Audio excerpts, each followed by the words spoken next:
আসসালামু আলাইকুম রহমতুল্লাহ। দিনী ইসলাম নলেজ চ্যানেলে আপনাদের স্বাগতম। আজ আমি আপনাদের সঙ্গে আলোচনা করব, আজ পবিত্র জুমার দিনে অথবা রাতে যদি আপনারা এই আমলটি একবার করতে পারেন, আল্লাহ তাআলা আপনাদের রিজিক বৃদ্ধি করে দিবেন। আপনার পরিবার এবং সংসারে আল্লাহর অশেষ রহমত ও বরকত নাজিল হবে। আপনার ভাগ্য ঘুরে যাবে, জীবন পরিবর্তন হবে। একমাত্র দোয়াই পারে বান্দার লেখা ভাগ্যকে পরিবর্তন করতে। এছাড়াও যে সকল দিনী ভাই বোনেরা আমলের ব্যাপারে খুবই সিরিয়াস, কিন্তু আপনার জানা নেই কোন দোয়া বা কোন আমল করলে সারা রাত তাহাজ্জুদ পড়ার সওয়াব পাবেন, এবং কোন দোয়া বা কোন আমল করলে আপনারা হজ ও ওমরাহ করার সওয়াব পেয়ে যাবেন। আজ পবিত্র সম্মানিত জুমার দিনে অথবা রাতে আজকের এই আমলটি আপনারা মিস দিবেন না। জুমার দিন শ্রেষ্ঠ দিন, সপ্তাহের ঈদের দিন। ইসলামে এই দিনের মর্যাদা রয়েছে। সব দিনের মধ্যে জুমার দিনকে শ্রেষ্ঠত্ব দিয়েছেন স্বয়ং আল্লাহ তাআলা নিজেই। কোরআন ও হাদিসে এই দিনের বিশেষ সম্মান ও মর্যাদার কথা বলা হয়েছে।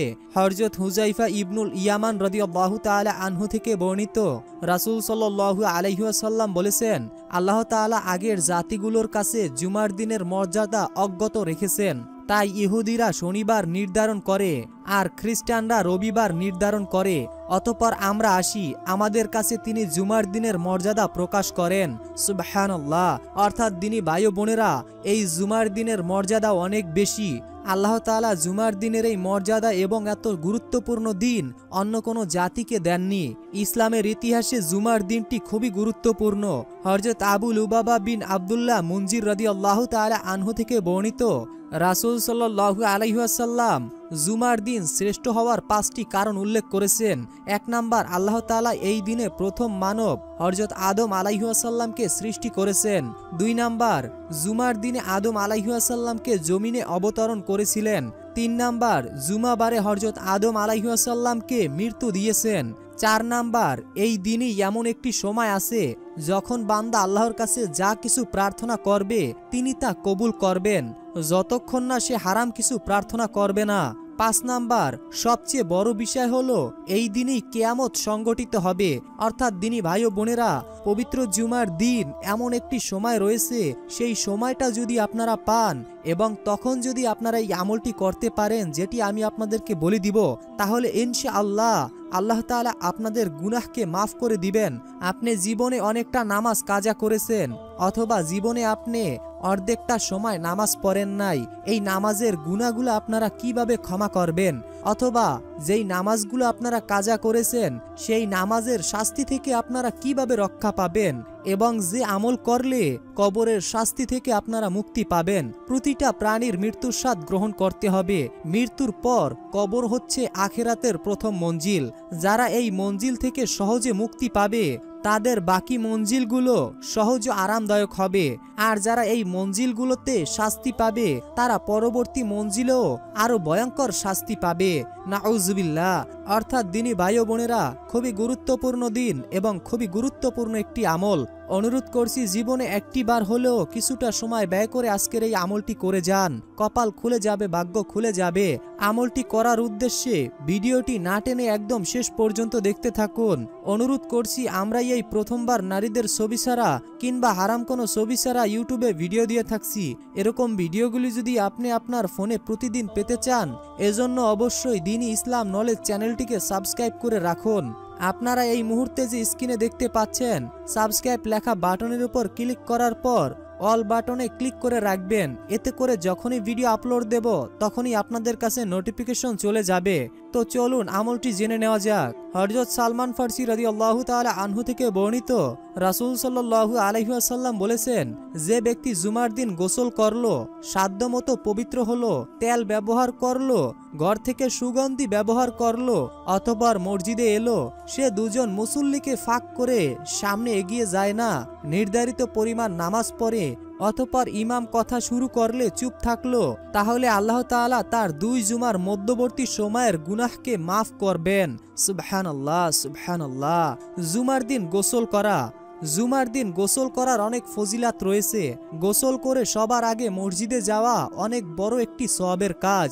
হযরত আউস বিন আউস সাকাফি রাদিয়াল্লাহু তাআলা আনহু থেকে বর্ণিত, রাসূল সাল্লাল্লাহু আলাইহি ওয়াসাল্লাম বলেছেন, যে ব্যক্তি জুমার দিন ভালোভাবে গোসল করলো দ্রুত সময়ে মসজিদে গেল ও ইমামের কাছাকাছি বসলো, মনোযোগ সহকারে খুতবা শুনল, তার জন্য প্রতি কদমের বদলে 1 বছরের রোজা ও নামাজের সওয়াব থাকবে।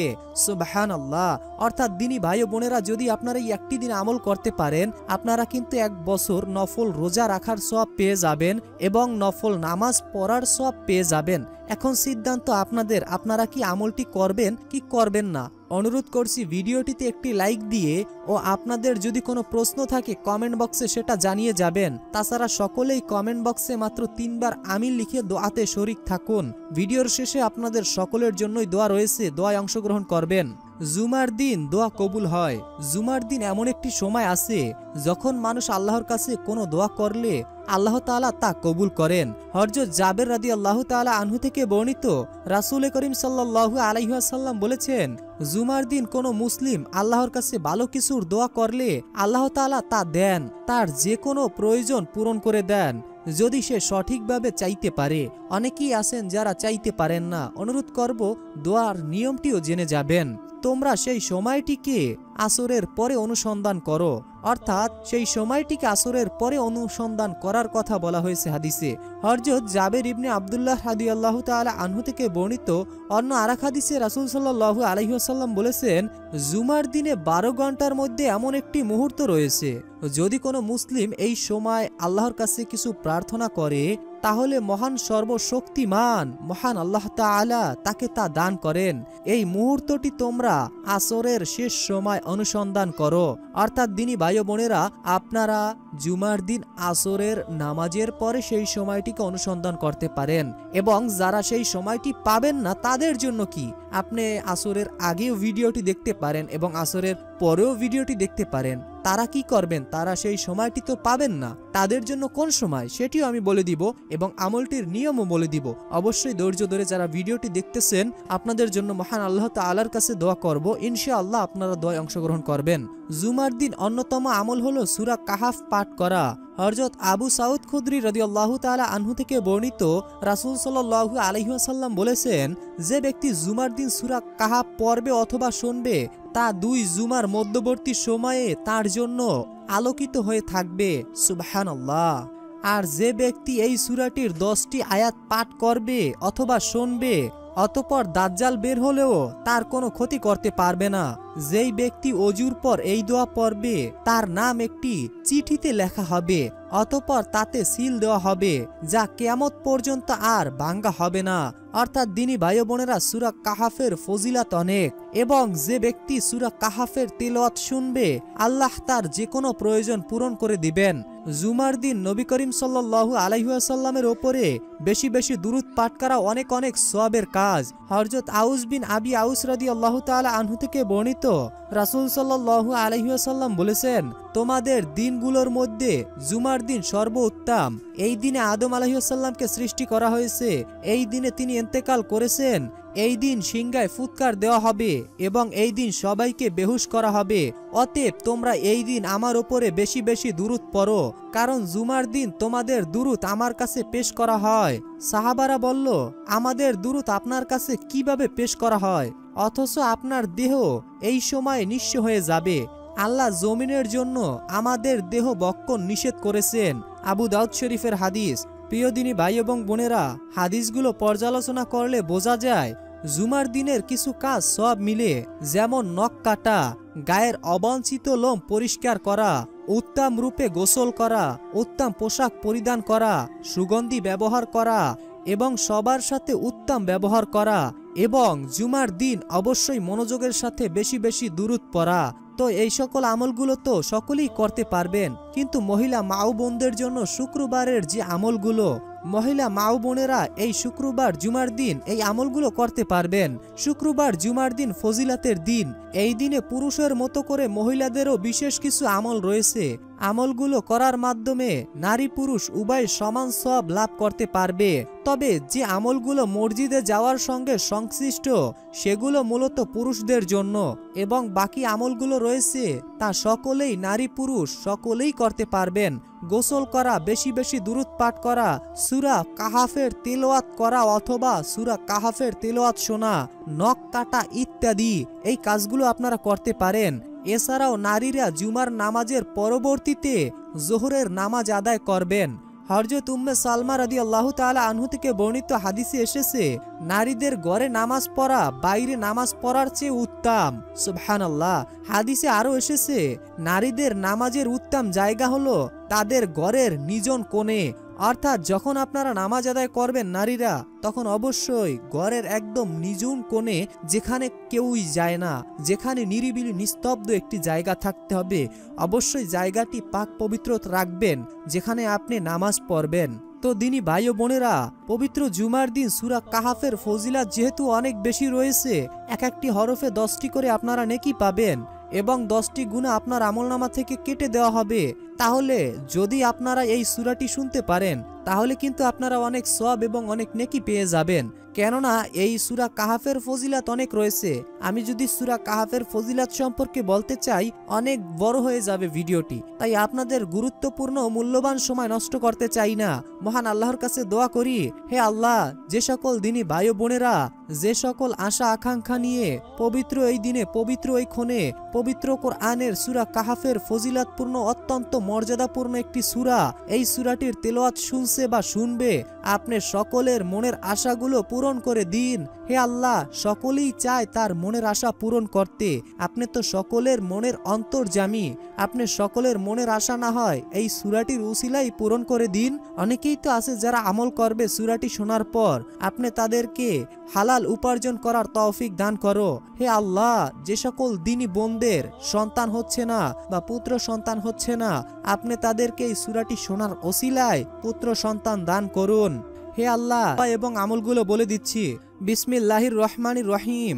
আল্লাহুম্মা সাল্লি আলা মুহাম্মাদি ওয়া আলা আলি মুহাম্মাদ কামা সাল্লাইতা আলা ইব্রাহিম ওয়া আলা আলি ইব্রাহিম ইন্নাকা হামিদুম মাজিদ। আল্লাহুম্মা বারিক আলা মুহাম্মাদি ওয়া আলা আলি মুহাম্মাদ কামা বারাকতা আলা ইব্রাহিম ওয়া আলা আলি ইব্রাহিম ইন্নাকা হামিদুম মাজিদ। আমি আশা করি আপনারা সকলেই এই দুরূদটি শুনতে পেরেছেন। আপনারা বেশি বেশি এই দুরূদটি পড়বেন। নবীর প্রেমের দুরূদ পড়তে আপনাদের বেশি সময় লাগবে না। আপনারা এই দুরূদটি মুখস্থ করে রাখুন। এছাড়াও যে সকল দিনী ভাই ও বোনদের এই দুরূদটি কষ্ট হবে পড়তে, তারা এই ছোট্ট দুরূদও পড়তে পারেন। সাল্লাল্লাহু আলাইহি ওয়াসাল্লাম, সাল্লাল্লাহু আলাইহি ওয়াসাল্লাম, এই দুরূদও পড়তে পারেন। বিসমিল্লাহির রহমানির রহিম।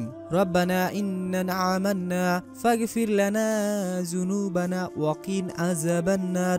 রব্বানা ইন্নানা আমান্না ফাগফির লানা যুনুবানা ওয়া কিন আযাবান্নার। আমি আশা করি আপনারা সকলেই এই দোয়াটিও শুনতে পেরেছেন। তো এই দোয়াটিও আপনারা মুখস্থ করে রাখুন। রব্বানা তাকাব্বাল মিন্না ইন্নাকা আনতাস সামিউল আলিম ওয়া তুব আলাইনা ইন্নাকা আনতাত তাওয়াবুর রহিম। ربنا تقبل منا إنك أنت السميع العليم وتوب علينا إنك أنت التواب الرحيم। তো এখন আমি আপনাদেরকে যেই দোয়াটি বলে দিব, এই দোয়াটি পড়লে আপনারা জান্নাত লাভ করতে পারবেন, জাহান্নাম থেকে মুক্তি পাবেন। বিসমিল্লাহির রহমানির রহিম। আল্লাহুম্মা ইন্নী আসআলুকাল জান্নাহ ওয়া আউযু বিকা মিনান নার। আল্লাহুম্মা ইন্নী আসআলুকাল জান্নাহ ওয়া আউযু বিকা মিনান নার। আমি আশা করি আপনারা সকলেই মনোযোগের সাথে দোয়াগুলো শুনেছেন এবং মুখস্থ করে নিয়েছেন। তো এই দোয়াটি এবং এই আমলটি আপনারা বেশি বেশি করবেন। যেই দোয়াগুলো আমি আপনাদেরকে বলে দিয়েছি, এই দোয়াগুলো মুখস্থ করে আপনারা সব সময় এই দোয়াগুলোর আমল করবেন। নামাজের পর এই দোয়াগুলো পড়বেন এবং যখনই আপনি সময় পাবেন তখনই এই দোয়াগুলো পড়বেন। এবং জুমার দিন অত্যন্ত ফজিলাতপূর্ণ একটি দিন, এই দিনে নবীর প্রতি আপনারা বেশি বেশি দুরূদ পড়বেন। তাহলে নবীজি আপনাদেরকে কিয়ামতের সময় শাফায়াত করবে, মৃত্যুর সময় নবীজির শাফায়াত পাবেন, কবরে নবীজি দেখা দেবে এবং নবীর সঙ্গে আপনি জান্নাতে যাবেন। তো দিনী ভাই এবং বোনেরা, এই ছিল আমাদের আজকের ভিডিও সম্পর্কে আপনাদের যদি মূল্যবান কোনো মতামত থেকে থাকে অবশ্যই কমেন্টে জানাবেন। এখনকার মতো বিদায় নিচ্ছি, দেখা হবে পরবর্তীর কোনো ভিডিওতে। আসসালামু আলাইকুম ওয়া রাহমাতুল্লাহ।